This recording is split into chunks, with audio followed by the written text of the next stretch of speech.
Отрасль промышленности Аламудунского района пополнилась новым предприятием. Местные предприниматели основали завод по производству пластиковых изделий ОСО «Унипласт». Работа на заводе заметно отличается от других подобных предприятий. Вместе с привозным сырьем здесь также перерабатываются бытовые отходы, в частности полиэтиленовые продукты.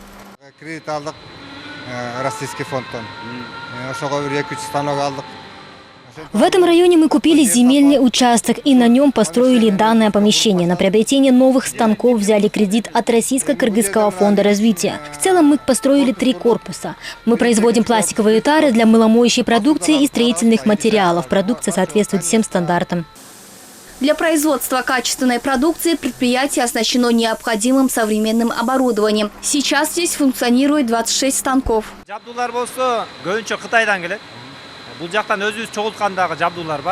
Техника у нас качественная, привезенная из Китая и Турции. Также имеется оборудование, которое мы собрали по частям здесь. Мы перерабатываем сырье 2 видов. Это импортируемые из России нефтепродукты и местный полиэтиленовый мусор.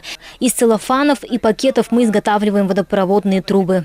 Это 10-е по счету новое предприятие в районе, которое открылось в этом году. Местные власти заявляют, что готовы помогать предпринимателям, которые хотят начать свою деятельность и инвестировать в развитие.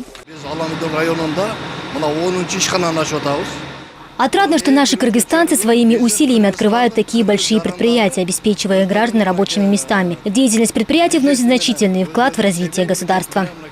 По плану на новом предприятии будут работать почти 100 работников. Сейчас трудоустроено 20 человек. Предприятие будет взаимодействовать с покупателями напрямую, а не через посредников.